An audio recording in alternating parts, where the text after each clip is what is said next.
Sir business ಅಂತ ಹೇಳಿದ್ರಿ. So ಬಿಸ್ನೆಸ್‌ನ ನಾವು ಮೈನ್ ರನ್ ಮಾಡ್ಬೇಕು ಅಂತಂದಾಗ ಬೇಕಾಗಿರುವಂತದ್ದೇ ಮನಿ. ಹಾಂ ಸರ್. ಸೊ ಮನಿ ಅಂದ ತಕ್ಷಣ ನಮ್ಗೆ ಅವಶ್ಯಕತೆಗೂ ಬೇಕು. ಅದಕ್ಕಿಂತ ಕೆಲವೊಂದ್ಸಲ ಅವಶ್ಯಕತೆಗೂ ಮೀರಿ ಮೀರಿಯೋದು ಬೇಕಾಗ್ಬಿಡ್ತದೆ. ಬೇಕಾಗುತ್ತೆ ಸರ್. ಸೊ ನೀವು ಫೈನಾನ್ಷಿಯಲ್ ಗೋಲ್ ಅನ್ನೋಂಥದ್ದೇನಾದ್ರು ಸೆಟ್ ಮಾಡ್ಕೊಂಡಿದ್ದೀರಾ ಅಂತ? ಸರ್ ಮಾಡಿದ್ದೀನಿ ಸರ್. ಇದಾರೆ ಸರ್ ಆಲ್ರೆಡಿ ನನಗೆ ಹ್ಮ್, ನಮ್ಮ ಗುರುಗಳು ಅಂತ ಹೇಳಿದಾರಲ್ಲ ಹ್ಮ್, ಆ ವ್ಯಕ್ತಿ, ಅವರು ಬ್ಯಾಕ್ ಬೋನ್ ಸರ್ ಹ್ಮ್, ನನಗೆ. ಹ್ಮ್, ಪ್ರತಿಯೊಂದು ಎಲ್ಲವನ್ನು ಕೂಡ ಅವರೇ ಹ್ಮ್, ನೋಡ್ಕೊಂತಾ ಇದ್ದಾರೆ. ಹ್ಮ್, ಎಲ್ಲವೂ ಅವ್ರು ಪ್ರತಿಯೊಂದು ಅವ್ರೇನು ಅಡ್ವೈಸ್ ಮಾಡಿದ್ರೆ ಅವ್ರ ಅಡ್ವೈಸರ್ ಮುಖಾಂತರನೇ ಅವ್ರು ಹೆಂಗೆ ಇದನ್ನ ಹಿಂಗೆ ಮೂವ್ ಮಾಡಿದ್ರೆ ಹಂಗೆ ಮೂವ್ ಮಾಡ್ತೀನಿ ಹ್ಮ್, ನಾನು. ಅವ್ರು ಹೇಳ್ದಾಗೆ ನಾನು ಮೂವ್ ಮಾಡೋದು. ಆ, ಅದ್ರ ಬಗ್ಗೆ ಏನು ನನಗೇನು ಇದಿಲ್ಲ ಸರ್. ಸಪೋರ್ಟಿಗಿದ್ದಾರೆ ಸರ್. ತುಂಬಾ ಜನ ಸಪೋರ್ಟಿಗಿದ್ದಾರೆ ಹ್ಮ್. ಸರ್. ಆ ಥರದ್ದು ಯಾವುದೂ ತೊಂದರೆಗಳಿಲ್ಲ ಸರ್. ಅಂದ್ರೆ ನೀವು ಫೈನಾನ್ಷಿಯಲ್ ಆಗಿ ಇಷ್ಟು ಅಂತ ಏನಾದ್ರು ಸರ್ ನಾನು ಟಾರ್ಗೆಟ್ ಇಟ್ಕೊಂಡಿರ್ತೇನೆ ಸರ್ ಬಿಸ್ನೆಸ್ ಮಾಡ್ಬೇಕಾದ್ರೆ. ಹ್ಮ್. ಈ ವರ್ಷ ಇಷ್ಟು ಮಾಡಿದ್ದೀನಿ, ನೆಕ್ಸ್ಟ್ ವರ್ಷ ಇಷ್ಟು ಮಾಡಬೇಕು ಬಿಸ್ನೆಸ್ ಅಂತ ಇಟ್ಕೊಂಡಿರ್ತೀನಿ ಸರ್ ಟಾರ್ಗೆಟ್. ಆ ಥರ ಬಿಸ್ನೆಸ್ ಮಾಡ್ಕೊಂಡು ಹೋಗ್ತೀನಿ ಸರ್. ಓಕೆ. ಈಗ ನಾವು ಲೈಫ್ ಸ್ಟೈಲ್ ಹೆಂಗಾಗ್ತಿದೆ ಅಂದ್ರೆ ಸಖತ್ ಬಿಸಿಯೆಸ್ಟ್ ಶೆಡ್ಯೂಲ್ ಅನ್ನ ನಾವು ಎಲ್ಲಾ ಒತ್ತಡವನ್ನ ಮೈ ಮೇಲೆ ಎಳ್ಕೊಂಡು ನಾವು ಮಾಡ್ತಾ ಇರ್ತೀವಿ. ಹೌದು ಸರ್. ಸೊ ಆಗಿರೋದ್ರಿಂದ ಕೆಲವೊಬ್ಬರ ಥಾಟ್ ಪ್ರೋಸೆಸ್ ಹೆಂಗಿರುತ್ತೆ ಅಂತಂದ್ರೆ ಇಷ್ಟು ವರ್ಷ ಆರಾಮಾಗಿ ದುಡಿಯೋಣ. ಹಾಂ ಇನ್ನು ಸರ್. ಇಷ್ಟು ವರ್ಷ ಆದ್ಮೇಲೆ ಆರಾಮಾಗಿ ಎಲ್ಲೋ ಒಂದ್ ಕಡೆ ಮನೆ ಕಟ್ಕೊಂಡು ಆರಾಮಾಗಿರೋಣ ಅನ್ನುವಂತಹ ಒಂದು ಥಿಂಕಿಂಗ್ ಬರುತ್ತೆ. ಹಾಂ ಸರ್. ಸೊ ನಿಮ್ದು ಆತರ ಏನಾದ್ರು ಪ್ಲಾನ್ಸ್ ಇದೆಯಾ ಅಂತ? ಸರ್ ನಮ್ದು ಇನ್ನೊಂದು 5 ವರ್ಷ ಸರ್. ಹ್ಮ್. 5 ವರ್ಷ ಆದ್ಮೇಲೆ ಹ್ಮ್. ಆರಾಮಾಗಿ ಸೆಟ್ಲ್ ಇದ್ಬಿಡ್ತೀನಿ ಸರ್ ಆರಾಮಾಗಿ. ನೆಮ್ಮದಿ. ಯಾವುದು ಚಿಂತೆಗಳಿಲ್ಲ, ಏನಿಲ್ಲ. ಮುಂದೆ ಏನು ಮಾಡ್ಬೇಕಂತ ಆಸೆ ಇಲ್ಲ ನನಗೆ. ಹ್ಮ್. ಜೀವನದಲ್ಲಿ ಎಲ್ಲ ಸಾಧನೆ ಮಾಡ್ಬಿಟ್ಟಿದ್ದೀನಿ ಸರ್, ಸಾಕು ಇನ್ನೇನಿಲ್ಲ. ಅಂದ್ರೆ ಇನ್ನೊಂದ್ 5 ವರ್ಷ ಕಷ್ಟಪಟ್ಟು ದುಡಿದ್ಬಿಟ್ಟು ಆಮೇಲೆ ಆರಾಮಾಗಿರೋಣ ಅಂತ. ಆರಾಮಾಗಿದ್ಬಿಡೋಣ ಸರ್. 5 ವರ್ಷದ ನಂತರ ಏನ್ ಮಾಡ್ಬೇಕು ಅಂತಿದ್ದೀರಾ? ಸರ್ 5 ವರ್ಷ ಆದ್ಮೇಲೆ ದುಡಿಬೇಕು ಸರ್. ಹ್ಮ್.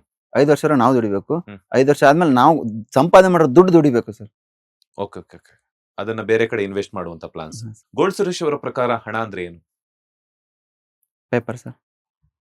ಅಷ್ಟೇ. ಖಾಲಿ ಪೇಪರಾ? ಖಾಲಿ ಪೇಪರ್ ಸರ್. ಅದ್ರ ಮೇಲೆ ನಾವ್ ಎಷ್ಟಾದ್ರೂ ಬರ್ಕೋಬಹುದು. ಬರ್ಕೋಬೋದು ಸರ್. ಇಲ್ಲಿ ಇರ್ತದೆ ಸರ್ ಅದು. ಹಣೆ ಬರಹ ಹೆಂಗ್ ಬರ್ಕೋತೀವಿ ಆ ಥರ ಸರ್. ಹ್ಮ್, ಹ್ಮ್. ಹೇಳ್ತಾ ಇದ್ರಿ ಆಗ್ಲೇನೆ ಮಾತಾಡ್ತಾ ಕೆಲವೊಂದ್ಸಲ ಬೆಂಗಳೂರಿಗೆ ಬಂದ್ಮೇಲೆ ತುಂಬಾ ಸ್ಟ್ರಗಲಿಂಗ್ ಅನ್ನ ನೋಡಿದ್ದೀನಿ ಅಂತ ಹಾಂ. ಹೇಳ್ಬಿಟ್ಟು. ದುಡ್ಡಿಗೋಸ್ಕರ ಯಾರ ಹತ್ರ ಆದ್ರೂ ಕೈ ಚಾಚಿರುವಂತಹ ಒಂದು ಪರಿಸ್ಥಿತಿ ಆಗಿರ್ಬೋದು ಅಥವಾ ದುಡ್ಡಿಗೋಸ್ಕರ ಪರದಾಡಿರುವಂತಹ ಸಿಚುವೇಶನ್ ಬಗ್ಗೆ ಹೇಳೋದಾದ್ರೆ? ತುಂಬಾ ಇದೆ ಸರ್. ಹ್ಮ್, ಸರ್ ನಾಳೆ ಬನ್ನಿ ಕೊಡ್ತೀನಿ ಅಂದವ್ರು ಯಾರು ಕೊಟ್ಟಿಲ್ಲ ಸರ್. ಹ್ಮ್, ತುಂಬಾ ಸರ್ ಒಂದೊಂದು ರೂಪಾಯಿ ವ್ಯಾಲ್ಯೂ ಗೊತ್ತಿದೆ ಸರ್. ಹ್ಮ್, ಸರ್ ಬ್ಯಾಂಕಲ್ಲಿ ಹ್ಮ್, ನಾವು ₹100 ಚೆಕ್ ಕೊಟ್ಟಾಗ ₹99 ಇದ್ರೂ ಚೆಕ್ ಪಾಸ್ ಮಾಡಲ್ಲ ಸರ್. ₹1 ಇರೋ ವ್ಯಾಲ್ಯೂ ಹಂಗೆ ಅಷ್ಟೇ. ಹ್ಮ್, ಹ್ಮ್. ಅಷ್ಟು ವ್ಯಾಲ್ಯೂ ನೋಡಿದ್ದೀನಿ ಸರ್ ದುಡ್ಡು. ಯಾರೂ ಕೊಟ್ಟಿಲ್ಲ ಸರ್. Okay. ಸುಮಾರು ತುಂಬ ಜನರ ಹತ್ರ ಕೇಳ್ತೀನಿ ಅಂತ ಹೇಳಿದ್ರಿ. ಹಾಂ ಸರ್. ಯಾರಿಗೂ ನಾಳೆ ಬನ್ನಿ ಕೊಡ್ತೀನಿ ಅಂತ ಹೇಳಿದ್ರಿ. ಹಾಂ ಸರ್. ಎಷ್ಟು ಹಣವನ್ನ ಯಾರ ಹತ್ರ ಆದ್ರೂ ಕೈ ಚಾಚಿದ್ರಿ ಅಂತ?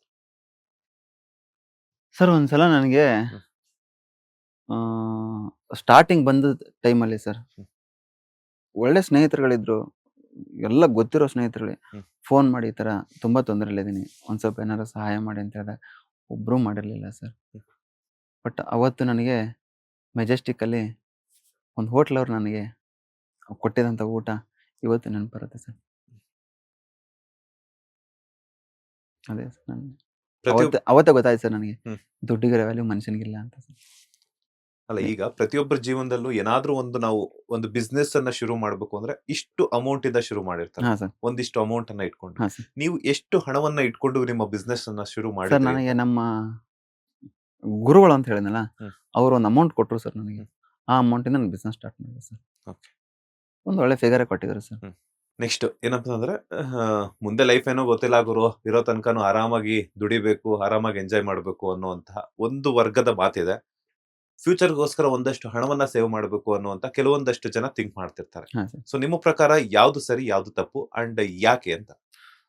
ಸರ್ ನಾನೇನು ಹೇಳ್ತೀನಿ ಸರ್, ದುಡಿಯೋ ಟೈಮಲ್ಲಿ ದುಡಿದು ಬಿಡ್ಬೇಕು ಸರ್. ಹ್ಮ್, ಇವಾಗ ಹೆಂಗೆ ಅಂತಂದ್ರೆ ಈ ಕಡೆ ದುಡಿತಾನೆ ಇರಬೇಕು, ಈ ಹ್ಮ್, ಕಡೆ ಕಮಿಟ್ಮೆಂಟ್ ಮಾಡ್ಕೊಳ್ಬೇಕು, ಸೈಟ್ ತಗೋಬೇಕು, ಮನೆ ಮಾಡ್ಬೇಕು, ಇನ್ನೊಂದು ಮಾಡ್ಬೇಕು ಮಾಡ್ತಾರೆ ಸರ್. ಹ್ಮ್, ಸರ್ ಏನಾಗತ್ತೆ ಅವ್ರ ಜೀವನ ವಯಸ್ಸು ಆದ್ರೂ ದುಡಿತಾನೇ ಇರ್ತಾರೆ. ಹ್ಮ್. ಬೇಡ ಸರ್. ದುಡಿದು ಬಿಡಿ. ಆ ದುಡ್ಡನ್ನ ತಗೊಂಬಂದು ನೀವು ನಿಮ್ಮ ರಿಟೈರ್ಮೆಂಟ್ ಲೈಫಲ್ಲಿ ನೀವು ಎಂಜಾಯ್ ಮಾಡಿ. ಮನೆ ಇವಾಗ ನನಗೆ ಎಕ್ಸಾಂಪಲ್ ಸರ್ ಹೇಳ್ತೀನಿ. ಸರ್ ನನಗೆ ಇವತ್ತು 32 ವರ್ಷ ಸರ್.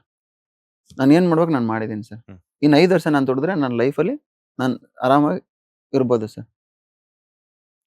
ನಾನು 5 ವರ್ಷ ಆದ್ರೂ ನಾನು ದುಡಿತೀನಿ ಅಂದ್ರೆ ಹ್ಮ್. ನನ್ನ ಲೈಫ್‌ನ ಎಂಜಾಯ್ ಮಾಡೋಕ್ಕಾಗಲ್ಲ ಸರ್. ಹ್ಮ್, ಹ್ಮ್. ಲೈಫ್ ಎಂಜಾಯ್ ಮಾಡ್ಬೇಕು ಅಂದ್ರೆ ಸರ್ಟನ್ ಏಜ್‌ವರೆಗೆ ದುಡಿಬೇಕು. ಆಮೇಲೆ ರಿಟೈರ್ಮೆಂಟ್ ತಗೊಂಡು ಆರಾಮಾಗಿರ್ಬೇಕು ಸರ್. ದುಡಿಯೋದ್ರ ಜೊತೆಗೆ ಸೇವಿಂಗ್ ಮಾಡೋದು ಕೂಡ ಇಂಪಾರ್ಟೆಂಟ್ ಆಗುತ್ತೆ. ಹಾಂ ಸರ್. ಖರ್ಚು ಕಡಿಮೆ ಮಾಡುವಂತಹ ವಿಚಾರದಲ್ಲಿ ಗೋಲ್ಡ್ ಸುರೇಶ್ ಅವರ ಸ್ಟ್ರಾಟಜಿ ಏನು ಅಂತ? ಸರ್ ನಾನು ನಂದು ಖರ್ಚು ನನಗಿಂತ ನನ್ನ ಅಕ್ಕಪಕ್ಕದವ್ರಿಗೆ ಜಾಸ್ತಿ ಖರ್ಚು ಮಾಡೋದು ಸರ್. ನಂದು ಖರ್ಚು ಕಮ್ಮಿನೇ ಸರ್. ನಂದೇನು ಬೆರಳೆಣಿಕೆ ಅಷ್ಟು ಖರ್ಚು ಅಷ್ಟೇ. ಅಕ್ಕಪಕ್ಕದಲ್ಲಿ ಜನ ಜಾಸ್ತಿ ಇದ್ದಾಗ ಖರ್ಚು ಜಾಸ್ತಿ ಆಗುತ್ತೆ ಸರ್. ಸಿಚುವೇಶನ್ ನೋಡಿಕೊಂಡು